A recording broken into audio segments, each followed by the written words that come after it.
Schauen wir uns das hier mal von oben an und dann würden wir, glaube ich, alles sagen. Ach du Heilige, ist das vollgebaut. Und damit hey und herzlich willkommen hier auf dem Kanal von Coaster Galaxy World. Mein Name ist Zwe, ich bin Beta-Tester von Coaster Galaxy World und zeige euch mal ein bisschen heute, wie es rund um das Projekt Nikola Tesla momentan so aussieht.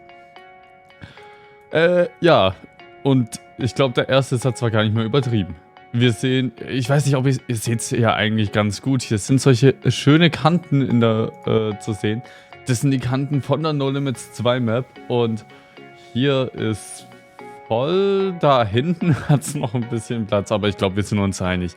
So viel Platz gibt es ja auch nicht mehr. Und ich bin jetzt heute dafür da, um euch einfach mal einen Blick hinter die Kulissen zu geben, wie momentan der Stand aussieht, was es denn so momentan gibt. Mal so auf ein paar Fragen, die ich rund um so manchen Beiträgen gesehen habe, auch schon mal drauf einzugehen und euch mal so ein paar Eckdaten zu den Attraktionen zu geben. Also, warten wir doch nicht so lange, sondern gehen direkt rein. Bevor wir jetzt in den Park hineingehen, ist es noch ganz wichtig zu sagen, das hier ist momentan eine Beta-Version. Das heißt, das ist eine Beta-Version vom 15.12.2022. Es kann sich zum jetzigen Stand der Aufnahme schon was verändert haben, beziehungsweise es hat sich auf jeden Fall schon was verändert. Und es wird sich auf jeden Fall bis zum Release noch einiges in diesem Park tun. Wir sind momentan bei einem Prozessstatus von 15%. Also da kommt noch einiges auf uns zu.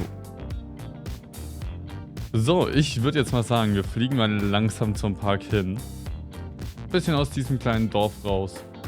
Und schauen mal uns zumindest die Zufahrtsstraße ein bisschen an.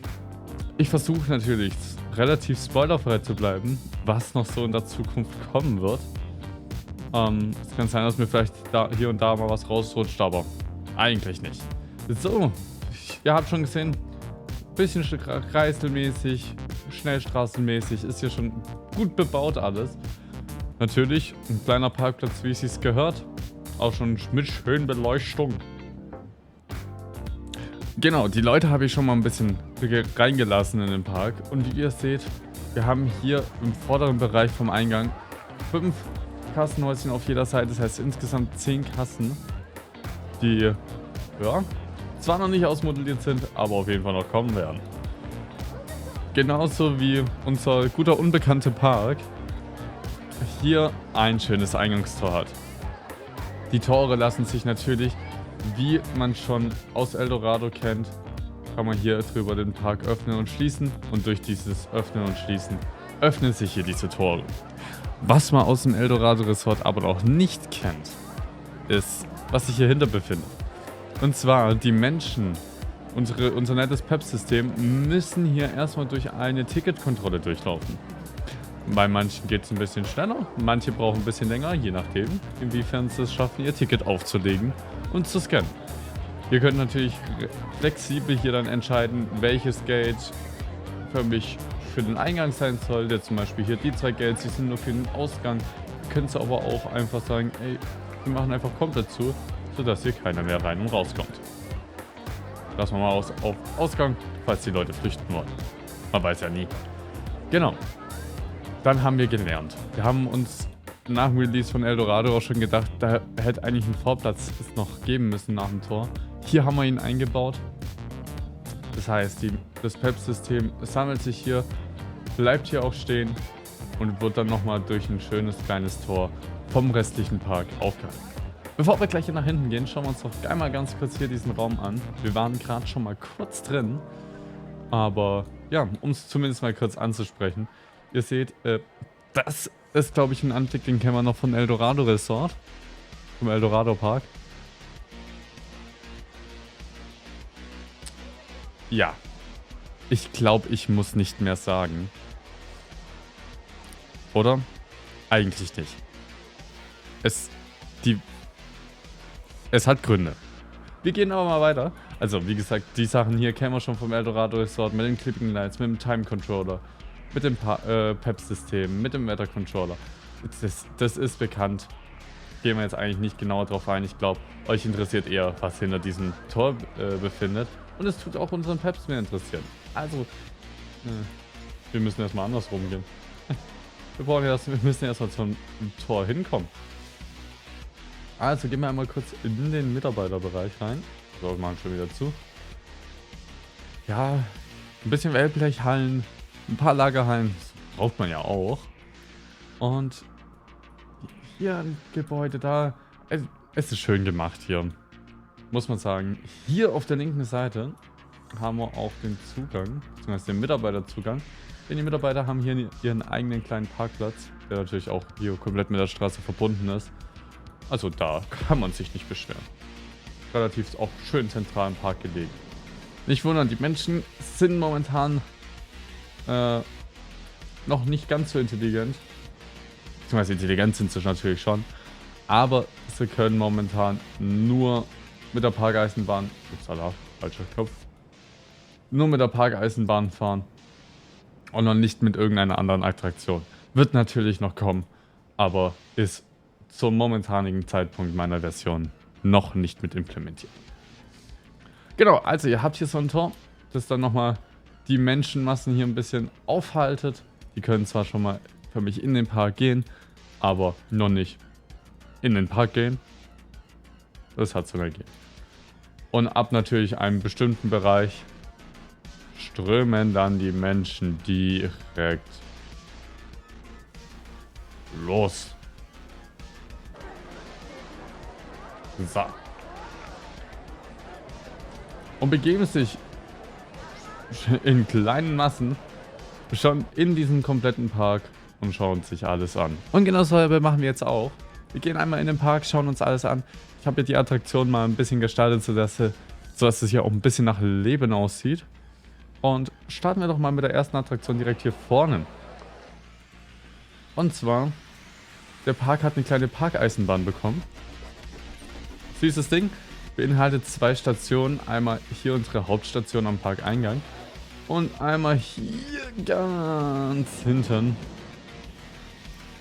In der Mitte vom Park, um einfach die Leute ein bisschen schneller von A nach B kommen zu lassen.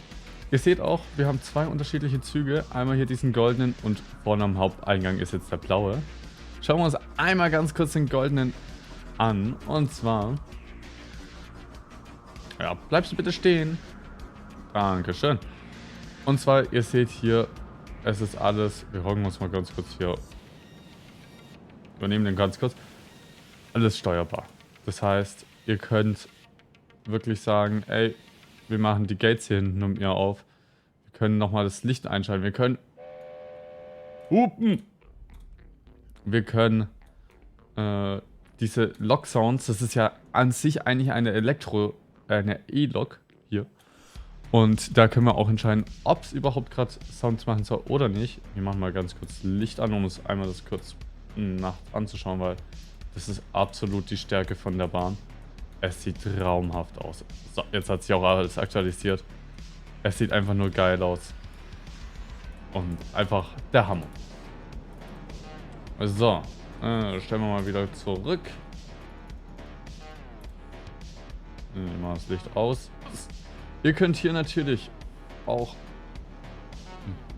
Kann ich sehen? So. Ihr seht hier an der Seite, es gibt auf dieser kompletten Strecke Anzeigen, wie schnell ihr fahren dürft.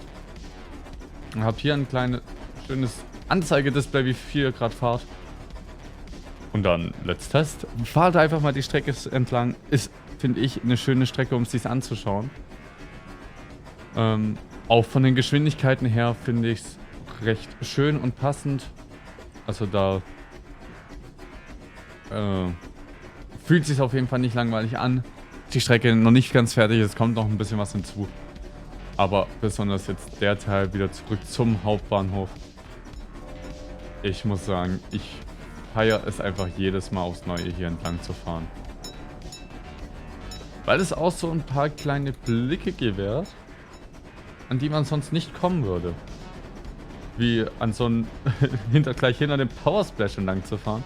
Mitten durch den Spinning Coaster hindurch. Und Leute, wir haben auch ein bisschen was vor uns, deswegen würde ich sagen, bringen wir den einmal wieder lassen wir den wieder automatisch fahren. Schauen uns den Splash an und gehen direkt zum Power Splash hin. Und zwar der Power Splash. Ich schaue jetzt einmal ganz kurz mir Daten und Fakten an. Der Power Splash hat eine maximale Höhe von, jetzt seid ihr bereit, von 45 Metern. Hat eine insgesamte Streckenlänge von 217 Meter. Maximal, bzw. vertikale Kräfte von 5G bis minus 0,6 G. Eine Höchstgeschwindigkeit von 101 km/h. Und die Mitfahrt ist schon ab 1,20 Meter erlaubt, also auch schon für unsere Kleinsten perfekt. Ja, das sind eigentlich so die krassen Fakten zum Power Splash. Wird gelauncht, ist Mac-Produkt. Natürlich haben wir hier mit der Drehweiche verbaut, um direkt einen zweiten Zug hier mit integriert zu haben. Ihr seht das Gebäude, es ist noch kein Wartebereich, noch gar nichts drin. Der Power Splash steht gerade einfach so hier ein bisschen drin. Aber ist schon soweit funktionabel. Das heißt, wir können hier die Gates da drüben öffnen, die Exit Gates. Wir können die Harnisse öffnen, wir können die Eintrittsgates öffnen. Wir können auch sagen, dass wir den Zug rausschicken wollen, dass wir den Turntable manuell drehen wollen. Die Pumpen hier hinten, ne? Ob das Wasser, jetzt seht ihr es gerade, wird gerade leer gepumpt, ob es voll gepumpt werden soll. Und so weiter und so fort. Also da sind wir eigentlich auf einem sehr guten Weg. Muss noch ein bisschen was gemacht werden. Aber es funktioniert soweit schon alles. Und ich bin gespannt, wie das Finale wird. Oder auch wenn die Menschen mitfahren. Oh, das wird so geil. Dann gehen wir weiter. Wir haben hier drüben am zweiten Bahnhof, ihr seht, die Menschen steigen hier schon mit ein. Und ihr könnt auch beim Bahnhof sagen, ob die Station offen sein soll, geschlossen sein soll, nur Exit sein soll, nur Entrance sein soll. Könnt ihr zum Beispiel zum Ende vom Park hier nur Entrance, am Haupteingang nur Exit, um die Leute zumindest wieder zurückzubringen. Hier gibt es dann ein kleines schönes Balloon Race. Ist Marke Eigenbau CGW. Inspiration war im Europapark des Balloon Race, was da damals stand. Steht ja jetzt momentan nicht mehr dort und wurde auf jeden Fall als Inspiration genommen. Es wurde aber die Technik selbst entwickelt, beziehungsweise selbst so gebaut und somit ist es ein kleines Eigenkonzept, aber ich glaube, Balloon Race ist soweit bekannt. Auch natürlich wieder komplett steuerbar, Entry Gates, Exit Gates.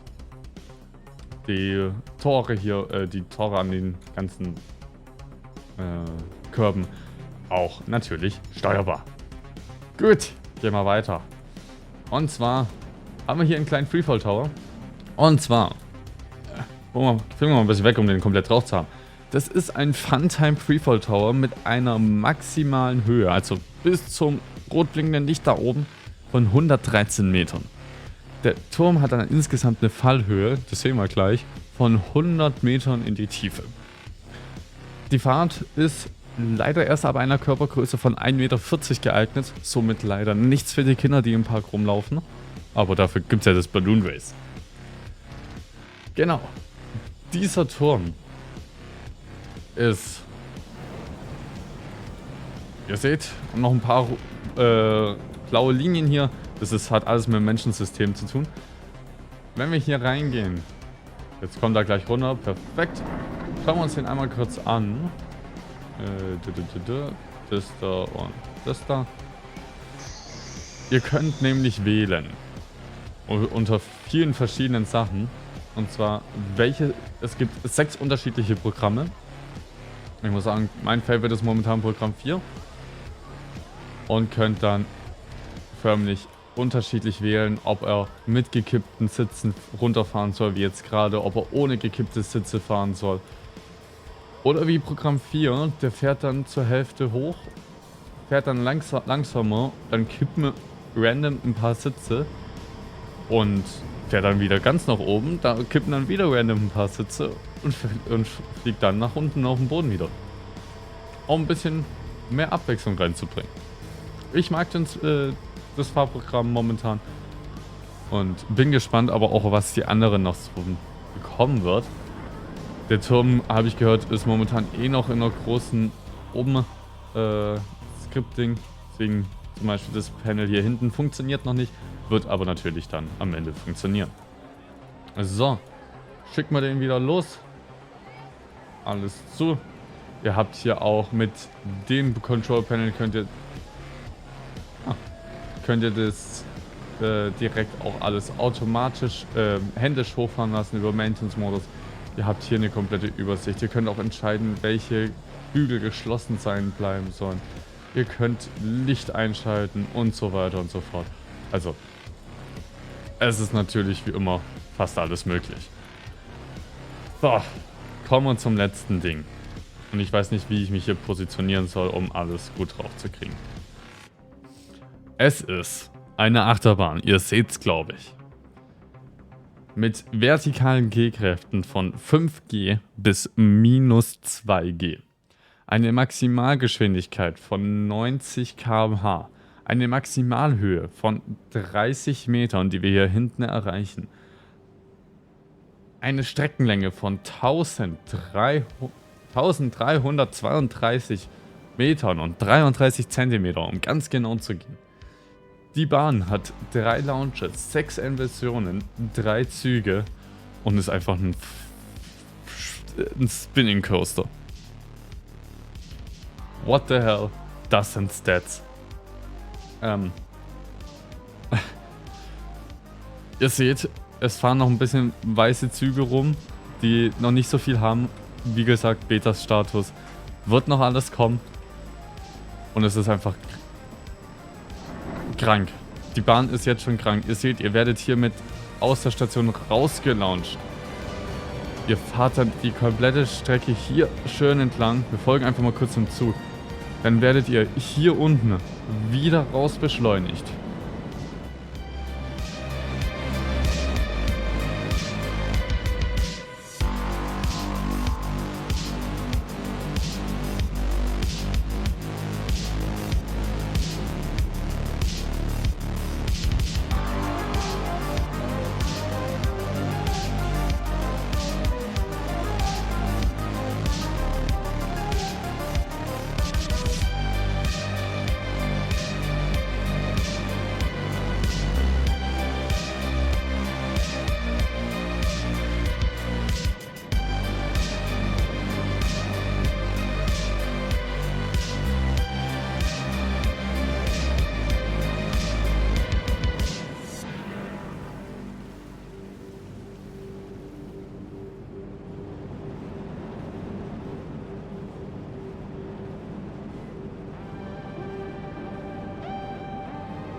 Ihr könnt einerseits natürlich wieder die Züge hier über manuellen Modus dann rausfahren und in die wegpacken. Wir können ja mal ein Beispiel hier machen. Und zwar, wenn wir jetzt sagen, wir machen jetzt mal, schauen mal ganz kurz, ja, der Launch 1 ist jetzt gleich frei. Wir machen auf dem Launch 1 hier mal kurz einen Launch-Test. Und dann können wir gleich mal uns anschauen, was da dann passiert. Ah. Und wir haben auf Launch 2 gerade einen Launch-Test anscheinend perfekt reinbekommen. Planmäßig. Und zwar, ihr könnt hier einfach sagen, ey, wir wollen einen Launch-Test haben. Jetzt gerade, weil ich im manuellen Modus rein bin, hat er auf Launch 2 gerade nicht gelauncht, somit haben wir da einen Fail drin. Also, was können wir machen? Wir können über den Monitor uns erstmal umschauen und sehen, okay, ja, hier steht ein Zug. Dann gehen wir raus in den manuellen Modus auf Launch 2, machen Ready for Reset, gehen wieder rein, können mit Leertaste einmal den Zug resetten, sodass er auf der richtigen Position steht. Launch Ready, gehen rein und dann Ready for Takeoff.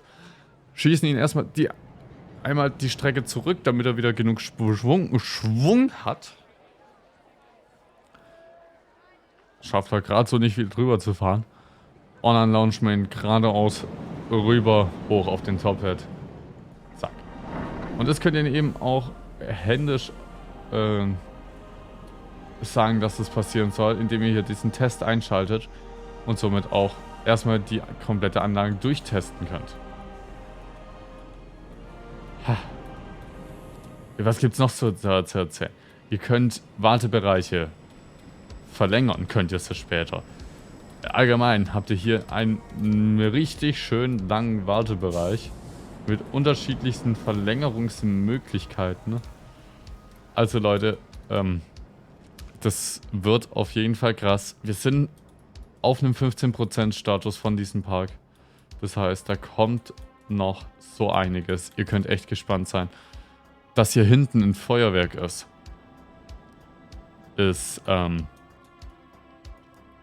ja, da hinten ist ein Feuerwerk, Leute. Und das ist einfach mega geworden.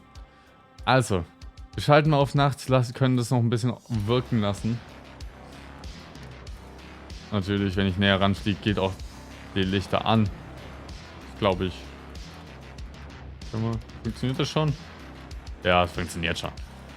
So hat es, glaube ich, noch eine bisschen bessere Wirkung. Also Leute, ich hoffe, euch hat dieser kleine Überblick über diesen Park gefallen. Schreibt doch gern mal unten in die Kommentare, was ihr gerne noch sehen wollt vom Park. Eure Fragen allgemein, dann können wir gerne antworten, gerne auf eure Fragen. Und ja, ich würde dann sagen, ich wünsche euch noch einen traumhaften Tag und hoffentlich bis zum nächsten Mal. Falls man sich nicht mehr sieht, ein frohes Neues. Ciao.